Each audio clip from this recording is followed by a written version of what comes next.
Bienvenue dans cet entretien de la rédaction que nous réalisons en marge de la 11e édition des Dialogues Atlantiques qui se tiennent ici à Marrakech. Nous avons un plateau spécial pour recevoir parmi les intervenants, les experts éminents, mais aussi les hautes personnalités qui sont présentes à l'occasion de ces Dialogues Atlantiques qui se tiennent cette année sous la thématique de la coopération dans un monde en mutation, les opportunités de l'Atlantique élargi. Beaucoup de sujets s'entremêlent quand on parle de coopération et de cet Atlantique élargi. Et bien sûr, le sujet d'actualité, c'est la guerre en Ukraine et toutes ses répercussions sur non seulement cette région européenne qui est frappée de plein fouet par les impacts directs de cette crise, mais aussi, et plus particulièrement, c'est le sujet qui nous intéresse aujourd'hui, c'est la région sud de l'Atlantique. Nous en parlons aujourd'hui en compagnie du professeur émérite à HEC, également Senior Fellow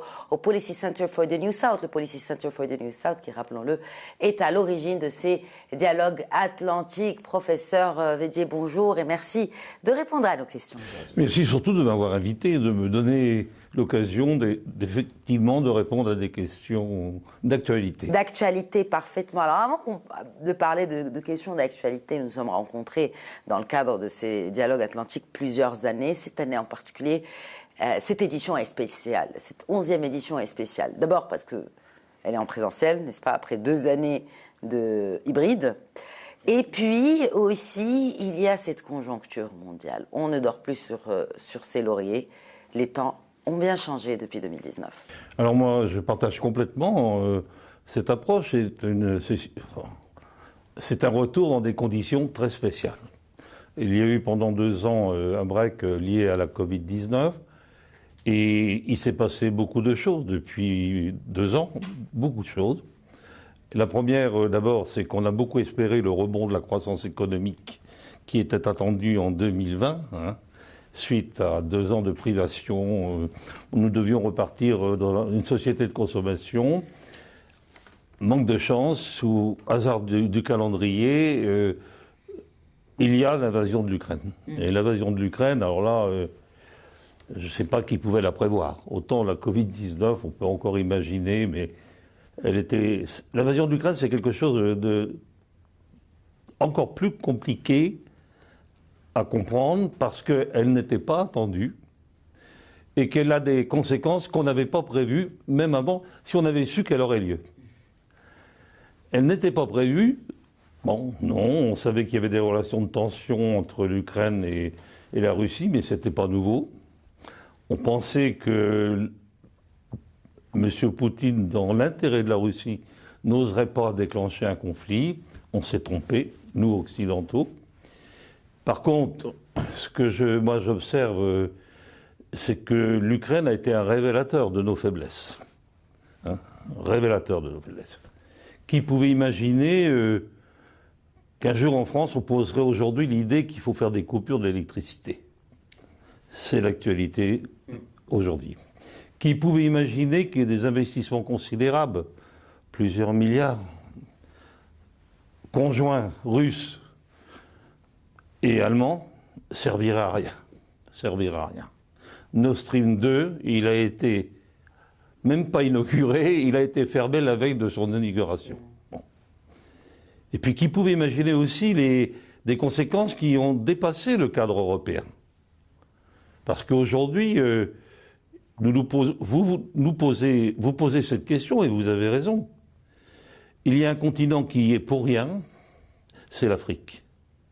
L'Afrique n'est pas du tout à l'origine du conflit ukrainien et l'Afrique est aux premières loges pour en subir les conséquences. Et donc effectivement, c'est une situation tout à fait particulière, mais peut-être allons-nous revenir sur ce point qui nous oblige, nous, en tout cas occidentaux, à ne pas oublier l'Afrique, car même si nous avons des difficultés, il est évident que les difficultés africaines pour les pays les plus pauvres d'Afrique, c'est un devoir pour nous de les prendre en compte dans des politiques publiques qui viendront au moins limiter les effets dans 2 domaines, la sécurité alimentaire et le domaine énergétique. Mais comment justement envisager cette prise de conscience par rapport au challenge qui se dresse devant le continent africain, alors que le centre de gravité mondial est clairement déplacé aujourd'hui, soit vers l'Ukraine, avec toutes les aides, bien sûr, américaines et européennes vers ce pays, et aussi vers cet espace Indo-Pacifique, puisqu'on parle d'espace géographique. Bien, à travers ce conflit, on a découvert beaucoup de points qu'on ne connaissait pas ou qu'on n'avait pas voulu voir. Bon. Le premier, c'est qu'on avait, dans le cadre de la mondialisation, des dépendances excessives vis-à-vis de pays qu'on pouvait considérer comme des ennemis ou comme des non-ennemis. Bon.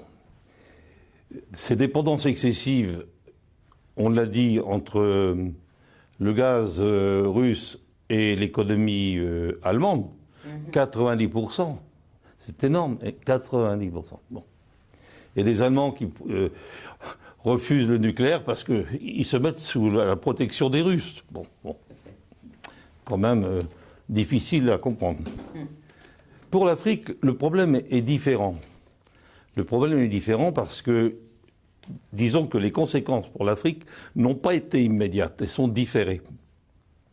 Elles sont différées, par exemple sur la sécurité alimentaire. Moi, j'ai publié dans le cadre des Policy Center une étude sur la grande dépendance de l'Afrique au blé ukrainien. Bon. Ça, c'est quelque chose qu'on découvre. L'Afrique, on savait que ce n'était pas une terre à blé, mais l'Afrique a quand même des terrains, des territoires. Il y a du soleil, il y a de l'eau, contrairement à ce qu'on raconte. Il y a des terres qui sont exploitées par d'autres puissances, pour ne citer que la Chine et l'Inde, d'ailleurs, sur la corne de l'Afrique. Absolument, c'était la corne de l'Afrique. C'était quand même, le nom était là, pour nous rappeler que ce qu'on n'a pas imaginé. La corne de l'Afrique, pas de problème de blé. Le problème, c'est que d'abord, l'Afrique, on parle du blé, mais il n'y a pas que le blé qui nourrit l'Africain. Vous avez d'autres céréales. Donc on a ciblé sur le blé. Pourquoi ? Parce que le blé, c'est devenu la référence alimentaire. Nous, en histoire de France, les salaires, c'était le kilo de pain au 19e siècle, au 18e siècle. Un salaire, c'était combien je peux acheter de kilos de pain. Bon. Le blé, c'est l'unité de compte de la sécurité alimentaire. Combien je peux avoir de tonnes de blé. Et puis il faut savoir quand même, y compris surtout dans les pays du Maghreb, que le blé, vous avez blé dur et blé tendre. Le blé tendre, il est bien sûr ukrainien, mais le blé dur, il est canadien. Mais il n'est pas africain et il n'est pas européen. Bon. Et donc, oui, on n'a pas vu ça venir. Parce qu'il y a aussi une ambiguïté. L'ambiguïté, vous la connaissez, j'imagine, c'est que, officiellement, la Russie n'est pas contre l'Afrique. Officiellement, M. Poutine rejette sur l'Europe la responsabilité de ne pas fournir du blé à l'Afrique. Il n'est pas un mensonge près, mais bref, c'est comme ça que c'est présenté. Et il dit, mais moi, au contraire, je veux aider l'Afrique et je suis prêt à fournir du blé. Bon. Il a une nouvelle politique africaine à travers d'autres événements qui me laissent penser que pour une fois, il y a une part de sincérité. Car le conflit ukrainien sur le blé en Afrique ne sert pas les intérêts de la Russie pour M. Poutine. Ça, c'est une perception personnelle. Et l'autre point, c'est que, bien évidemment, le conflit général entraîne ce qu'on appelle une rupture dans l'économie mondiale. L'économie mondiale a été divisée par deux. On estime que, en fait, tout le monde est divisé par deux. Alors l'Afrique, quand on parle de beaucoup plus bas, en apparence, c'est moins. Mais attention, pour les pays les plus pauvres, perdre 1%, c'est considérable. C'est considérable. Et surtout, on voit réapparaître le spectre des famines. Exact. Alors ça, c'est aussi au XXIe siècle qui pouvait l'imaginer. Oui, qui pouvait l'imaginer. Et puis, il y a autre chose aussi qui pouvait imaginer aujourd'hui qu'un pays comme la Turquie, on était dans un panel un peu plus tôt, vous y étiez également, où cette position de non-aligné de la Turquie, d'ailleurs qui a intervenu, n'est-ce pas, pour débloquer il y a quelques mois la situation des céréales pour qu'ils puissent être acheminés vers des pays qui en avaient grandement besoin, principalement en Afrique. Et cette position-là nous mène à la réflexion sur cette nouvelle position de non-alignement de certains pays. Est-ce qu'on peut aujourd'hui, en 2022, parler d'un pays qui est non-aligné ? Vous savez, alors, je vais vous faire une confidence. Je n'ai jamais compris la notion de non-alignement. Quand il y a 2 points, il y a une ligne droite. Et des zigzags, ce n'est qu'une succession de lignes droites, avec des angles différents. Donc, je n'ai jamais très bien perçu ce point. Mais votre remarque m'amène à aussi rappeler quelque chose qu'il ne faut pas oublier. C'est que la chute de la croissance mondiale entraîne pour l'Afrique une baisse de la croissance africaine. Et ça, c'est catastrophique. La baisse de la croissance africaine, elle est au moins de 20-30%. Ce qui veut dire que non seulement on a un problème d'approvisionnement, mais aussi on a un problème de comment payer. Parce que, donc la dette. Absolument. Et comment payer, en plus du blé, qui, s'il arrive en Afrique, est de plus en plus cher. Et on peut rappeler que certains pays africains, qui étaient pour je crois un ou deux d'entre eux proches de la Russie, ont dit mais on est obligé de réduire nos importations de blé parce qu'on n'a pas de quoi payer. Parce qu'il ne faut pas oublier que M. Poutine, il a utilisé aussi l'arme du blé comme l'arme du gaz pour essayer de financer sa guerre. Donc, pas question de brader les cours. Pas question de les brader. Hein. Alors, il a fait quelques gestes sur l'Inde où le pétrole est à 30%, mais il était à 30% quand le Brent était à 100 et plus. Maintenant qu'il est à 70, il brade plus rien. Donc nous sommes dans un contexte général où il y a un mécanisme qui s'est quand même progressivement mis en place, mais qui pour moi quand même est révélateur de faiblesse, je dis bien. Mais c'est vrai pour le monde occidental et c'est vrai pour l'Afrique. Pour une fois. Pour une fois. Il y a une égalité. Oui, mais c'est vrai, c'est vrai. C'est vrai. Hein. Parce que même avant le conflit ukrainien, il était anormal que l'Afrique ne soit pas une terre plus productive de blé. L'Afrique, j'ai donné quelques chiffres que j'ai en mémoire, mais utilise très peu les engrais. Et les terres arables sont les plus nombreuses en Afrique par habitant. Hein. Donc, il y a une contradiction. Les rendements sont particulièrement bas. Et ça, c'est pas à cause de l'Ukraine. L'Ukraine n'a fait que révéler un système qu'il fallait, disons, réformer. Alors, tout le monde est d'accord pour réformer. Mais il y a urgence. Et cette urgence-là, vous le savez très bien qu'en Afrique, la logique de la productivité, elle passe par des engrais. Et le groupe OCP est extrêmement implanté sur un certain nombre de pays. Il a commencé par fournir des engrais, je rappelle quand même, il y a une partie dons et une partie à des prix cassés. Hein. Et donc ça c'est parce qu'on est bien conscient que si on n'améliore pas la productivité des terres, comment on va nourrir l'Afrique ? Et un point dont vous ne m'avez pas parlé, mais qui moi me trotte toujours dans la tête, c'est la démographie africaine. Hein. Moi je suis un économiste qui n'imagine pas parler d'économie sans démographie. L'Afrique, c'est 1 milliard de plus d'habitants dans 20 ans. C'est un Nigeria à plus de 400 millions d'habitants dans 20 ans. Alors quand on me dit, mais comment peux-tu dire ça? C'est faux. Non, les démographes ne se trompent pas sur un écart de génération. Si vous m'interrogez sur dans 80 ans, non, je ne prendrai pas du tout d'engagement. Mais sur un écart de 25 ans, on sait exactement les projections qu'il va y avoir dans les 25 premières années. D'ailleurs, aujourd'hui, je constate que personne ne conteste Ils ne mettent pas en avant parce que ça accentuerait le côté dramatisation, mais il y a quand même un problème. Donc là... Vous dites qu'il y a un problème. Alors, vous faites bien de... C'est sûr qu'il n'y a pas un économiste qui pourrait omettre cet élément de l'équation qu'est la démographie, mais c'est un élément de faiblesse, parce que vous avez dit tout à l'heure que ça a exacerbé les faiblesses de l'un et de l'autre. C'est une faiblesse aujourd'hui pour l'Europe, c'est une faiblesse aujourd'hui pour l'Occident, et une nouveauté, c'est une faiblesse aussi pour la Chine. C'est une faiblesse pour d'autres pays. Mais on est dans un monde complètement à l'envers, qui est en train d'inverser les paradigmes.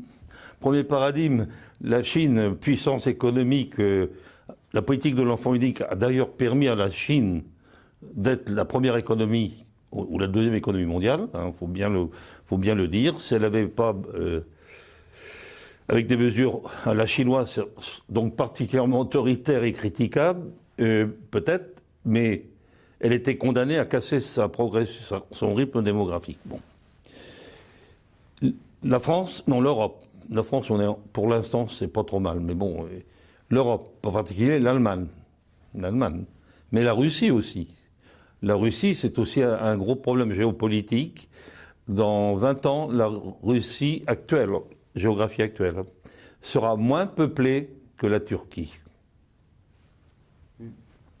Et ça, j'imagine que M. Poutine, ça lui trotte dans la tête, car quand la population baisse, il faut de nouveaux territoires. C'est ce qu'a fait le Japon en époque. Quand il fait la guerre aux Américains, surtout aux Chinois, aux territoires voisins, c'est parce que le Japon, il est à l'étroit sur son territoire. Sur le territoire manchourie, oui. Et en plus, il a une démographie extrêmement faible. Mais comment... Et ça, je crois qu'il faut bien comprendre que oui, on est dans une situation... Alors là, les paradoxes partout. En France, l'Europe vieillit. Alors, la Chine vieillit. L'Inde va exploser parce qu'1,8 milliard d'habitants dans 30 ans. Hein. Donc, qu'on le veuille ou non, le facteur démographique... c'est un indicateur de puissance, qu'on le veuille ou non. C'est un indicateur de faiblesse, parce qu'il faut la nourrir, cette population. Mais c'est un indicateur de puissance. Enfin, c'est un indicateur de puissance, encore faut-il bien orienter cette jeunesse et qu'elle soit créatrice de richesse. Et c'est là où le bas blesse pour certains pays africains qui peinent un peu à tirer plein profit, plein potentiel de cette jeunesse. Parce que certes, c'est tout le débat. Oui, absolument. C'est tout le débat, parce que moi, je distingue le Maghreb de l'Afrique subsaharienne. Au Maghreb, la révolution démographique est achevée, quasiment. On va dire globalement. Elle l'est en Algérie, elle l'est au Maroc. Au Maroc, relativement tardivement, mais depuis 4-5 ans, elle l'est. Elle l'est en Tunisie, depuis assez longtemps. Elle l'est en Libye, alors on ne sait pas trop avec l'économie de guerre. En Mauritanie, je sais, les statistiques sont contradictoires. Bon. Mais globalement... il y a une démographie équilibrée. Dans l'Afrique subsaharienne, non. Est-ce qu'il y a un pays qui a réalisé sa révolution démographique? Non. Mais là aussi, on revient à des domaines historiques. Les pays pauvres n'avaient pas de problème d'équilibre démographique, et c'est horrible, parce qu'il y avait un taux de mortalité infantile très élevé. Le progrès médical met fin, avec des dépenses très faibles, à ce taux de mortalité infantile. Et si vous aviez, on va dire, 7-8 enfants par famille, ce qui était quand même courant dans certaines familles, eh bien, en survie à plus 15, il y en avait 2. Hein. Donc, il n'y avait pas cette apparence qu'on a aujourd'hui. Mais pour revenir à notre débat qui a d'essentiel, c'est qu'il faut à la fois conjuguer une politique de révolution agraire, c'est-à-dire mettre en valeur les terrains, mais ça prend du temps, parce qu'il ne suffit pas de proposer des engrais. Encore faut-il que la population accepte. Le petit agriculteur africain, l'engrais pour lui c'est synonyme de dépenses supplémentaires dans un premier temps. Il faut le convaincre que cette dépense supplémentaire va lui permettre beaucoup plus d'aisance par la suite. C'est d'ailleurs ce que faisait, et ce qu'a toujours fait, ce qu'on appelle les caravanes OCP. Ils allaient dans les villages, au départ du lancement des engrais. Ils essayaient de convaincre les paysans. On plantait on mettait des engrais, on revenait 6 ans, un an après, et progressivement. Mais ça prend du temps. Alors que les besoins sont urgents. Les besoins sont urgents. Donc là, on est dans une situation très compliquée. Et l'autre face, c'est agriculture, mais il y a la face industrie aussi. Parce qu'un des gros problèmes de l'Afrique, c'est son manque d'énergie électrique. On ne le dit pas trop, mais il y a quand même dans beaucoup de pays des coupures électriques régulières. Il y a des zones qui ne sont pas du tout électrifiées. Or, si on veut un projet industriel, il faut de l'énergie. Et là encore, je parle bien de l'Afrique subsaharienne. Le problème n'est pas du tout le même dans l'Afrique du Nord ou le Maghreb. Hein. Et donc, l'Afrique est frappée 2 fois. Parce que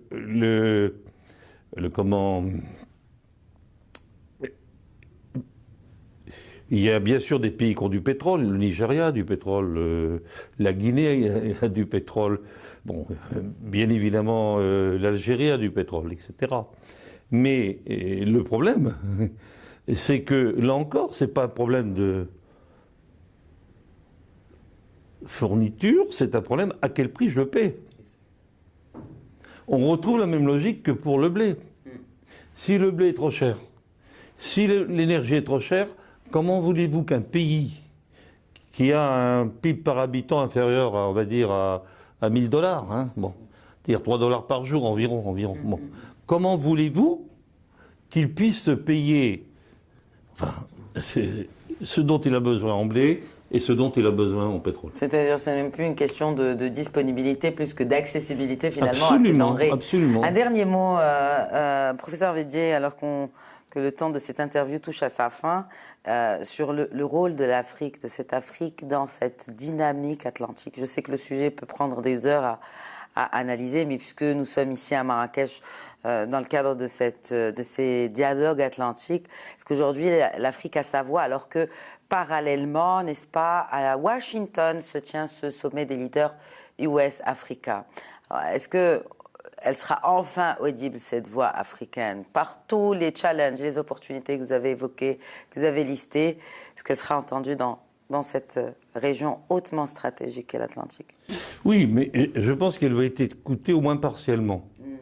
Mais moi, mon interrogation, c'est qu'il faut raisonner global. Oui. Pas raisonner sur certains pays qui vont être particulièrement attractifs. Mais dans un premier temps, je pense que nous devons, et nous, je le dis et je le répète, hein, c'est le rôle des pays riches, d'aider à un moment crucial de leur histoire ces pays qui sont confrontés, je le dis, à une situation inextricable. Hein. Et moi, ce qui m'inquiète un peu, bien sûr, c'est les nouvelles alliances. Hein. Bon, on sait que la Chine est très présente en Afrique, on sait que la Russie s'implante, hein. On sait que les Américains aimeraient bien être plus présents. Chacun cible des pays avec lesquels ils ont des liens historiques. La Chine est très présente en Algérie, c'est un lien historique. Idéologique aussi. Mais oui, idéologique, c'est tout à fait vrai. Vous savez, le développement, c'est aussi culturel. Hein.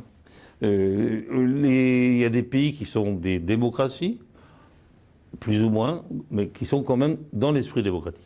Il y en a qui sont, alors pas du tout démocratiques, mais moi je raisonne au-delà. Le problème, c'est pas la démocratie. Les droits de l'homme, nous les Européens, on parle beaucoup des droits de l'homme. Bon, là, il y a une certaine hypocrisie quand même, parce que quand on a besoin d'aller en Chine, on ne s'occupe pas du respect des droits de l'homme. Bon. Donc il faudrait que, si on le met en avant, il faudrait que ce soit partout la même chose. Bon, ce qui n'est pas le cas. Donc, moi, je dis quand même qu'il faut que l'on passe au-dessus de ça.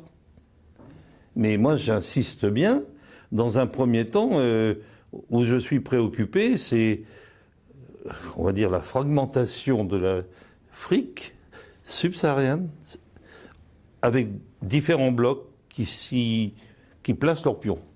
C'est ce que vous m'avez rappelé il y a quelques instants. Et ça, je ne peux que le constater. Alors, bien sûr, il y a toujours des certitudes et des incertitudes. La présence de la Chine, c'est une certitude. Bon. La présence de la Russie, on peut toujours douter, mais elle est essentiellement militaire pour l'instant. Bon, on a vu quand même son rôle au Mali, il y a une réalité. Bon.